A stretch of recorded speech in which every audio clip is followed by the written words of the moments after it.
안녕하세요. 여러 날 만에 여러분들 뵙게 되었지요. 여러분들 다시 뵙게 되어서 너무나 반갑고 기쁩니다. 그런데 여러분들도 제가 이곳에 서 있으니까 많이 당황스럽죠. 저도 엄청 당황했습니다. 교회 안에 유명한 분들도 많이 계시고 교수님, 강사분들도 많으신데 저를 불러주셨어요. 우리 목사님의 용기가 참 대단하십니다. 저는 한국에서 이 단상에 서본 건 오늘이 처음입니다. 그래서 엄청 떨려요. 그렇지만 제가 그 고난을 통해서 하나님께서 저를 어떻게 인도하셨는지에 대해서 그것을 말씀드리고 싶어요. 왜냐하면 정말 희망도 없고 볼품도 없던 저를 통하여 하나님께서 큰 일을 이루시게 하시고 오늘날까지 제가 생존해서 여러분을 뵙게 된 것만 해도 너무나 감사하기 짝이 없습니다. 제가 가난한 집에 맏딸로 태어났습니다. 너무나 가난했지만 또 어릴 때 일찍 아버지가 돌아가셔서 난민이었어요. 저희도 난민이었는데 어렵게 생활을 하고 있는데 아버지는 일찍 돌아가시고 맏딸로서 어머니를 도우며 동생들 학업을 뒷바라지하면서 살게 되었습니다. 그렇게 신겹게 살고 있을 때 이제 드디어 결혼할 나이가 되었어요. 결혼할 나이가 돼서 제 어머니가 이제 집에 내려와서 결혼 준비하라고 말씀하셔서 이제 내려가려고 했는데 마침 동생 등록금이 나왔어요. 그래서 이번 한 번만 등록금 내주고 내려가자 하고 이제 친구 회사에 딱 한 달만 다니기로 이제 마음 먹고 이제 거기서 이제 출근하게 되었어요. 근데 출근하는 첫날에 문제가 생겼어요. 출근하는 길에 어떤 사람이 저를 스토킹하기 시작했어요. 여러분들 말로만 스토킹 당했지 직접 스토킹 들어보고 얘기 들어본 적이 별로 없으시죠? 이 스토킹 굉장히 무서워요. 말을 안 들으니까요 죽인다고 협박하고 지구 끝까지라도 찾아가서 죽이고 저뿐이 아니라 가족들 모두 죽인다고 하는 거예요. 이게 실제로 겪어보니 이렇게 무서운 걸 좀 겪어보지도 듣지도 못했거든요. 그 당시는 제가 23살 가장 어리고 연약한 그렇게 회사하고 집밖에 모르던 그런 때였거든요. 근데 너무 무서운 거예요. 근데 주변에 제가 상의할 만한 것들이 그런 사람들이 없었어요. 그리고 그 당시 너무 무서워서 경찰에 신고할 수도 없었어요. 결국은 그 협박에 못 이겨 갑자기 이제 결혼을 하게 되었습니다. 그런데 결혼해서 와 보니까 이거는 상상할 수 없는 집안이었어요. 도시락을 싸들고 세상을 누비고 찾아다녀도 이런 집이 또 있을까 싶을 정도였어요. 시동생 2사람, 남자 시동생 둘이하고 시누이하고가 완전 그 산적 소굴 같은 집이었어요. 그 청량리 588이라는 데가 있대요. 거기를 주름 잡던 아주 무서운 사람들이었어요. 이런 사람들이 그 집안에 가득 차고 있는 것처럼 저는 느꼈어요. 워낙 등치가 크고 온몸에 칼자국이 수두룩했어요. 그리고 아이들을 낳아가지고 데려다 놓은 아이들이 4명이나 있었어요. 또 시어머니는 호랑이 시어머니였고요. 정말 난감했어요. 내가 왜 결혼 전에도 이렇게 힘들게 살아서 결혼해도 그러면 남편 그늘에서 그래도 안정되게 살면 좋았을 텐데 어떻게 찾아서 이런 집에 와서 내가 살게 됐지? 너무 안담했어요. 그러면서 그걸로만 끝인 게 아니라 이제 시동생들이 사던 사업이 망하고 또 가정이 깨지면서 이제 저한테 와서 행패를 부리기 시작한 거예요. 교대로. 큰 시동생이 오면서 온갖 행패를 다 부려요.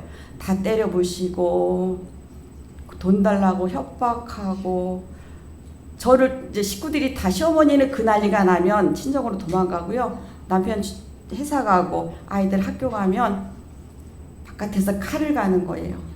죽인다고 칼을 쓱쓱 칼을 죽인다고 중얼거리면서 죽인다 너 죽인다 너 죽인다 하면서 칼을 가요. 또 밤에는 또 술 먹고 들어와서 구둣발로 마룻바닥 쾅쾅 하면서 으르릉 하는 거예요. 아마 마귀가 있다면 아마 그럴 거예요. 그 당시 그렇게 제가 생각을 했어요. 마귀가 있다면 저 사람들의 모습이 마귀가 아닌가 이런 생각을 하게 되었어요. 정말 제가 그 온갖 행패를 견디는데요. 도망가고 싶었어요. 못 살겠더라고요. 그런데 아들이 하나가 땄어요. 4명의 아이들이 있는데 그래서 아이를 하나밖에 낳지를 않았어요.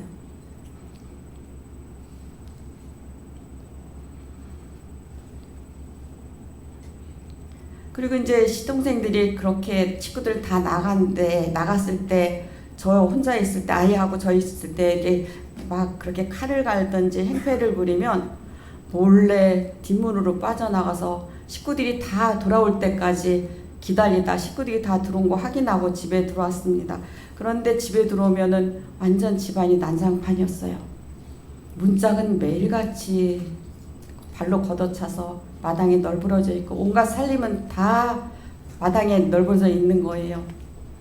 그런 상황이 계속 이어졌어요. 도대체 살 수가 없는 거예요. 이게 심해질수록 날이 갈수록 이 폭행이 심해지는 거예요. 돈이 가난하니까 나올 돈이 없잖아요. 한 사람 어떻게 해서 한 시동생이 돈을 마련해서 가지고 올라면 그 다음 시동생이 또 내려오는 거예요. 그렇게 계속 하는데 나올 돈이 없으니까 이제는 제가 자고 있는 방을 열고 들어와서 이불까지 걷어채고 연장으로 저를 내려 찍으려고 하는 거예요. 그때 제가 혼비백산에 뛰쳐나갔는데요. 그 생각이 들었어요. 아들 하나이잖아요. 제가 하나밖에 없는 아들도 제가 내 목숨이 경각에 처해니까 아들이 눈에 안 보이더라고요. 그냥 순식간에 뛰쳐나갔어요. 나가고 나는데 기가 막히더라고요. 내 목숨 같은 아들인데 내가 목숨이 경각에 처하니까 이 아들도 눈에 안 보이는 거예요. 그 순간적으로 잠결에 그런 식으로 너무너무 힘들었었어요. 그래서 이 힘든 상황이 어떻게 끝나야 될까 그거를 생각하게 됐는데요. 도망도 갈 수가 없어. 이 사람들 걸리면 큰일 나거든요. 그래서 그러면 죽는 방법밖에 없구나. 그래, 그럼 나도 독약을 준비하고 기회가 되면 죽어야 되겠다고 저도 독약을 준비하고 살았어요. 아무 때고 기회만 되면 이 약 먹고 죽어야겠다. 더 이상 이 세상 살아야 할 가치가 없는 것 같아요. 희망도 아무것도 보이지 않는 이런 상황에서 내가 살아서 뭐하나 이런 생각이 들었어요. 그러고 있는데 이제 저희 아들하고 5명의 아이들이 그 이올교회 여름 성경학교를 가게 되었어요. 5명의 아이들이 우르르 성경학교를 갔는데 저희 아이들 시동생의 아이들이 더 컸어요. 저희 아들이 제일 작아서 4살 때였는데 근데 다른 애들은 중간에서 다 그만뒀는데 저희 아들 4살짜리 이제 말 배우고 아장아장 걷던 아이가 계속 교회를 가기 시작했어요. 그 아이가 교회 갔다 오고 저녁에 잘 때는 꼭 기도를 하고 잤어요. 그게 끊기지가 않더라고요. 계속 이어져서 그게 1년이라는 이제 1년 동안 계속 이어졌는데요. 그 후에도 계속 지금까지 이어졌지만은 1년이 된 상황에 이제 아들이 5살이 됐죠. 그 나이가 되니까 이제 교회에서 아이가 꾸준히 가니까 목사님이 저희 집에 방문을 오셨어요. 그 목사님이 윤종암 목사님이었어요. 그 목사님이 처음에 오셔서 제게 말씀해 주신 말씀이 신명기 28장이었어요. 여호와의 명령을 지키면 네가 들어가도 복을 받고 나가도 복을 받고 그것까지 좋아요. 그 밑으로 계속 내려가니까 네가 꼬리가 되지 아니하고 머리가 되려 위에만 있고 밑에가 있지 않겠고 네가 세상에 으뜸이 된다는 말씀이 있었어요. 근데 이 말씀을 듣는데요. 저는 안 믿어졌어요. 이 상황에서 어떻게 내가 꼬리가 되지 않고 머리가 되고 위에만 있고 밑에는 있지 않고 세상에 으뜸이 되려는 이 말씀이 와닿진 않았었어요. 그러다가 이제 아들을 놔두고 죽는 게 이게 또 걸렸어요. 그 엄마 없는 아이가 4명이나 있는데 저희 아이까지 엄마 없는 애가 되게 생긴 거예요. 그래서 고민하다가 그러면 죽는 거는 좀 보류하고 가만히 생각해 보니까 그럼 머리 깎고 절에 들어가자. 그래서 멀리서라도 아들이 잘하는 걸 보자 하고 이제 절에 들어가려고 기회를 노리고 있었어요. 그랬는데 이제 목사님이 와서 말씀 주시고 그러는 걸 가만히 생각하고서는 그러면 교회라는 데를 한번 알아보자 하고 제가 2월에 교회가 여러 군데 교회가 있었어요. 뭐 천주교도 장로교, 감리교, 뭐 그것도 진천의 통일교, 뭐 여호와 증인 다 있더라고요. 제가 다 다녀봤어요. 그곳에 한 군데도 빠지지 않고 다 다녀봤어요. 그런데 마음에 닿는 데가 없더라고요. 그래서 포기하고 에이 이것도 다 별 볼 일 없네 생각하고 포기하고 이제 마음의 결심을 하고 떠날 준비를 하고 있는데 저희 아들은 바로 집 뒤에 있는 그 당시 안식교라고 해서 안식교에 다니고 있었어요. 근데 거기에 안 가본 게 굉장히 마음에 걸렸어요. 계속 마음에 걸려서 그래 이게 마지막으로 저 교회는 한번 알아보자 하고 제 발로 그 교회를 찾아가게 되었습니다. 그 찾아갔는데 그 당시 이경택 장로님이랑 김경택 장로님 이름이 두 가지 이름이게는 그 장로님이 이올교회 예배소장으로 있었어요. 그분이 제 발로 찾아가니까 엄청 좋아하시더라고요. 성경책을 꺼내놓고 뭐 역사책 뭐 예내실 다 꺼내놓고 저를 계속 성경번호 가르쳐 주시는 거예요. 그런데 제가 다른 교회도 다녀봤다고 했잖아요. 알아보러. 근데 장로님이 하시는 말씀이 저는 생전 처음 본 말씀들이에요. 성경책 안에 세상 역사의 시작과 끝이 다 있더라고요. 제가 들어와서 우리가 이렇게 고난당하는 거 이런 걸 다 배우고 나니까요. 아, 이런 말씀이 세상에 이런 말씀이 있나 하고 저는 너무 깜짝 놀랐어요. 그리고 바로 진천 군민회관에서 홍명관 목사님의 예언전도가 있었어요. 그 일주일 동안 계속 참석을 하고 바로 침례를 받고 이제 우리 재림교회에 입교하게 되었습니다. 그러고서는 이제 그러면서도 우리 시동생들의 행패는 끝이지 않았어요. 아기 때부터 부리던 행패가 이제 제가 이제 1년 만에 아들이 교회 나가 1년 만에 이제 침례를 받게 되고 그 다음에 해에 또 아빠가 침례를 받게 됐어요. 그랬는데 그렇게 교회를 다녀도 그때 그 집안의 그 행패 부리는 그 시동생들의 행패는 끝나지는 않았어요. 그런데 하나님을 믿기 시작하면서 그런 행패가 그래도 좀 견딜만 하더라고요. 그러면서 이제 잘 때도 막 이불 덮치고 뭐 연장으로 찌렁을 내리니까 도저히 살 수가 없어서 그래서 아들을 이제 삼립교육 시킨다고 이제 고등학교를 한국사람유로 가면서 그 2호를 떠나게 되었어요. 근데 너무 좋더라고요. 거기서 벗어나니까 얼마나 좋든지요. 날아갈 것 같아요. 그렇게 해서 삼립교육을 시키면서요. 이제 새 식구 사니까 너무 좋았어요. 너무 좋았는데 이제 그 시동생들이 엄청난 행패를 감당하다가 이 남편 하나만 이제 쳐다보다 보니까 남편의 그 모난 성격을 또 직접 겪게 되는 거예요. 이 칼날 같은 성격에 조그만 말도 할 수가 없는 사람이었어요. 무슨 말만 하면 벌벌고 화내고 뭐 난리가 나요.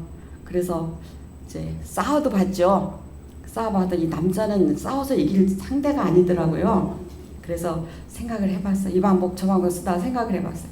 그래서 이 남자는 사랑으로 이겨야 되겠다고 그 다음부터 남편을 섬기기 시작했어요. 정말 발도 닦아주고 정말 온갖 정성을 들였더니 이 사람이 변하기 시작했어요.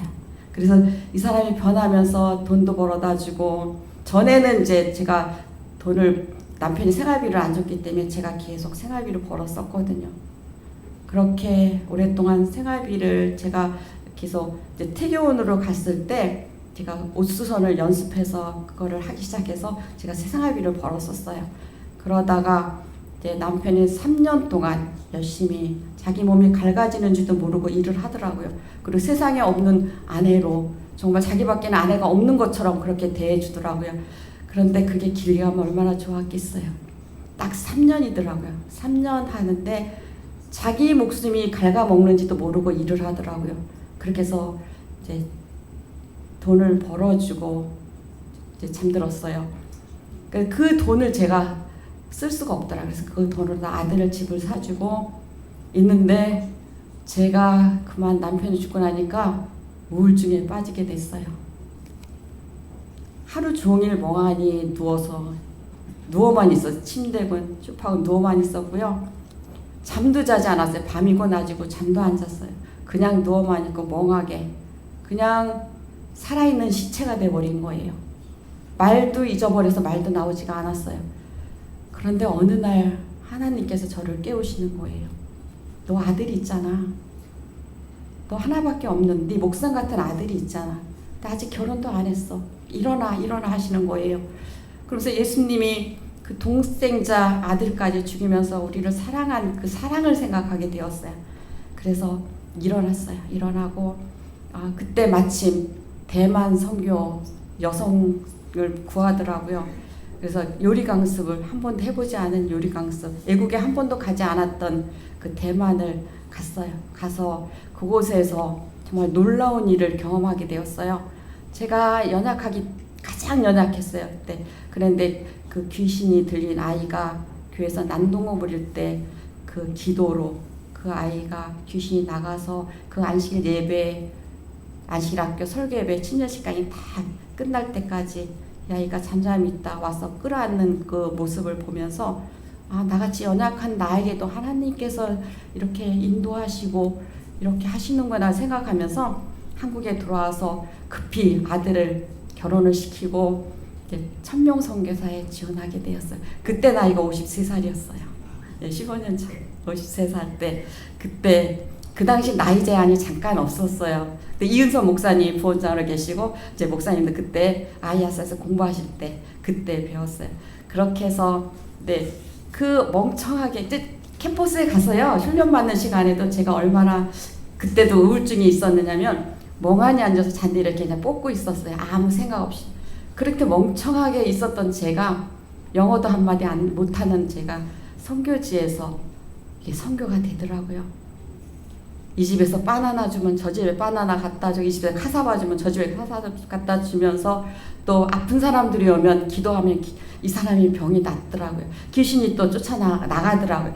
가장 연약하고 보잘것 없는 저를 통해서 이렇게 치유의 은혜가 일어나고 또 사람들이 또 그 귀신이 나가는 것을 경험하면서 나 같은 사람도 하나님이 쓰시는구나. 나 같은 사람도 하나님을 할 수 있겠구나 하는 용기를 갖고요. 그리고서는 그 1년을 잘 마치고 돌아와서 계속 동남아 쪽으로 계속 선교를 다니기 시작했습니다. 영어가 안 되니까 어렵죠. 말이 안 통하. 선교지에서 말이 안 통하면 굉장히 불편해요. 그나마 짧은 영어로다가 대충 말을 하다가 이제는 안 되겠다. 이제 내가 그 나라에 가서 정착해서 말도 배우고 거기서 본격적으로 선교를 해야 되겠다 하고 제가 캄보디아를 계속 다니면서 결심을 하고 현지 목사님과 약속을 하고서 2월 달에 제가 돌아오고 그해 가을에 가기로 약속을 했었어요. 그 여름에 잠깐 동안 이제 충청도 씨 뿌리기 거기를 그동안 다녔어요. 물론 전도단 활동도 하면서요. 시간 나는 대로 씨 뿌리기 활동을 하면서 이제 우리 장로님을 보게 된 거예요.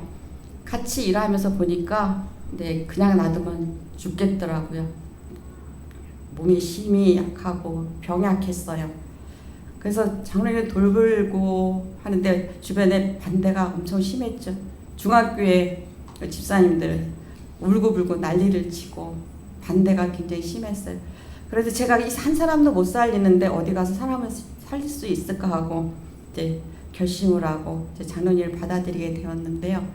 저희가 거의 70년 가까이 이제 따로 살다 보니까 성격이 안 맞았어요. 안 맞는 건 당연해요. 왜냐하면 각자 삶이 달랐기 때문에 같이 합쳐서 산다는 게 되게 어려웠어요. 그런데 저는 선교하는 사람이잖아요. 이 가정을 깨면 어디 가서 무슨 말을 하겠어요. 그래서 참았어요. 참고. 그런데 참는 게 그렇게 인간적으로 그렇게 쉽나요?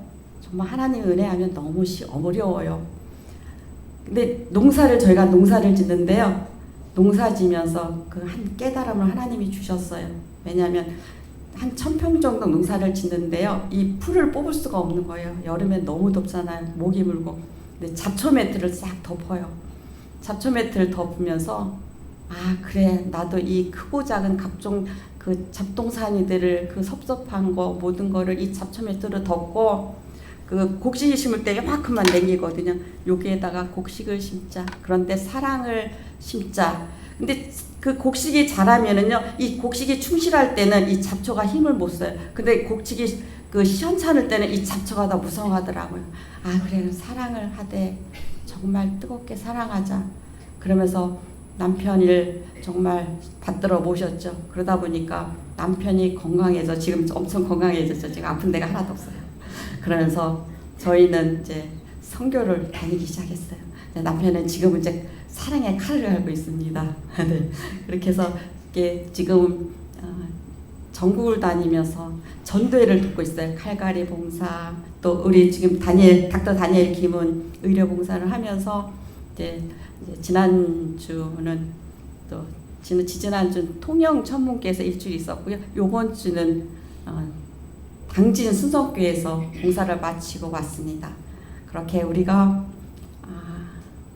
열심히 사랑의 봉사를 하고 있는데요. 제가 생각하는 거는 가정에서부터 이 사랑이 흘러 넘쳐야 된다고 생각합니다. 그리고 가장 기본이 부부의 사랑이 중요하다고 생각이 들어요. 부부가 사랑이 넘칠 때 그 사랑이 가족들, 이웃들, 온 세계에 비치는 빛이 되더라고요. 왜 남편한테 섭섭한 게 없겠어요? 제가 가장 섭섭한 것 중에 하나는 제가 이 남편의 실수로 제가 심한 화상을 당했어요. 이 두 다리에 그 밀랍이 칼에 닿아서 밀랍을 해서 벌을 긁는데 굉장히 뜨거워 팔팔 끓고 밀랍은 끓고 있는데 그 물이 저한테 쏟아져가지고 제가 두 다리가 화상을 입어서 1년을 걷지를 못했어요. 그건 큰 잡초잖아요. 그 잡초도 덮고 사소한 잡초 그런 거 다 덮으면서 남편을 사랑하게 됐더니요. 그 사랑이 지금은 남편에 대한 남편도 저를 엄청 사랑하고 저도 남편을 엄청 사랑합니다. 뭐 젊을 때처럼 그렇게 열정적인 사랑은 없어요. 그렇지만 좀 마음으로 뜨겁게 사랑을 해요. 그래서 열심히 같이 봉사를 하면서 이렇게 지내고 있는데요. 저희가 지금은 네팔 선교는 제가 오래전부터 해왔고요. 이제 미얀마 난민촌에 그 태국이 국경지대에 미얀마 난민촌이 있어요. 근데 이 미얀마 난민들이 선교가 굉장히 잘 되고 있어요. 태국인들은 선교를 안 받아들여요. 우리가 전도를 주면 손 탁탁 일으키면 끝이에요. 근데 난민들은 잘 받아들여요. 그래서 제가 여러 나라를 다녀봤지만 여기처럼 선교가 잘 되는 데가 없더라고요.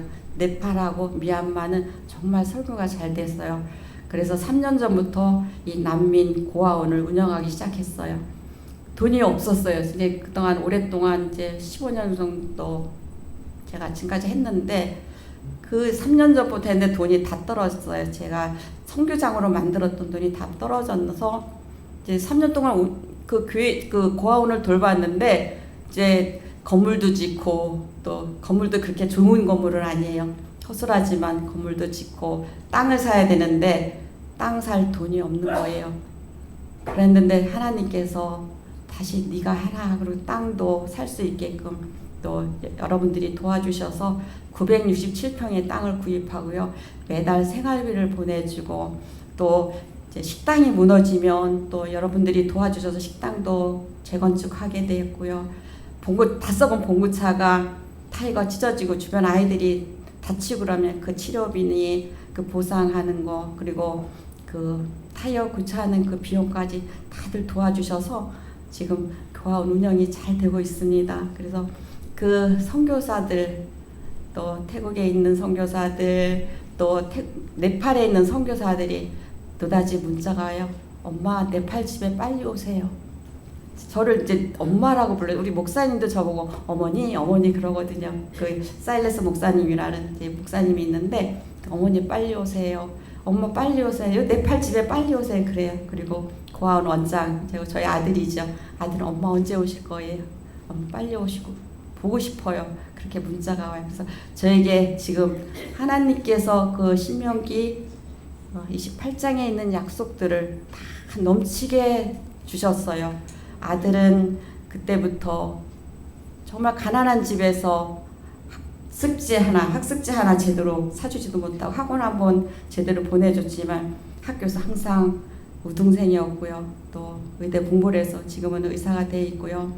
또 많은 자녀들을 주셨어요. 저는 가는 곳마다 아들, 딸들이 엄청 많아요. 그게 너무 감사한 거예요. 어서 오라고 그러고 빨리 오라고 그러고 그렇게 저희가 이제 봉사하면서 정말 하나님의 사랑을 나누게 되는데요. 이 하나님이 저를 그 고난에서 건져주시고 너무 감사해서 저는 목숨도 아끼지 않고 이 일을 계속하고 있습니다. 물론 돈도 없어요. 자금도 없지만 그때마다 하나님이 필요하신 자금도 주셔요. 그래서 돈이 없어서 선교 못하는 게 아니더라고요. 그렇게 해서 지금까지 이렇게 잘 살고 있습니다. 그리고 저희들 정말 이웃과 또 교회와 또 세상 끝까지 복음을 전하는데 목숨도 아끼지 않고 이렇게 저희가 하려고 합니다. 그래서 정말 이 하나님의 사랑을 정말 얼마나 좋은지요. 정말 이 하나님의 사랑에 녹아서 저희는 지금 험한 산도 괜찮고요. 바다 끝도 괜찮아요. 정말 예방 선교를 하다 보면 어려운 일들이 굉장히 많았어요. 저는 그 네팔의 그 낭떠러지예요. 천리만길 낭떠러지를 다니면서 발 한마디만 한 발짝만 더디게 하면은 그 굴러 떨어질 수 있는 그런 낭떠러지 산꼭대기를 올라다니며 배고프고 또 버스를 타고 가다 보면 중간에 내려놓고 그냥 버스가 가버려서 말도 안 통하는 데서 발을 동동 구르고 있었던 적도 있었고요. 공항에 한밤중에 공항에 떨어지면 픽업 나온 사람이 안 나왔어요. 그런 난감한 일들이 여러 번 있었고요. 그렇지만 거기서 더 좋은 길로 하나님이 인도하시는 것을 경험했어요. 그 방법보다 더 좋은 길을 인도해 주셔서 너무 그때 그 감사한 기억들이 너무 많습니다. 그렇지만 이 짧은 시간에 다 말씀드릴 수는 없고요. 이제 간략하게 말씀을 드린다고 드렸습니다. 그리고 우리 오아시스 선교단의 주요 멤버인 닥터 다니엘 김이 집사가 나와서 노래를 들으시고 영상이 이제 준비되었어요. 영상을 보시면서 이 시간을 마치도록 하겠습니다.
목숨도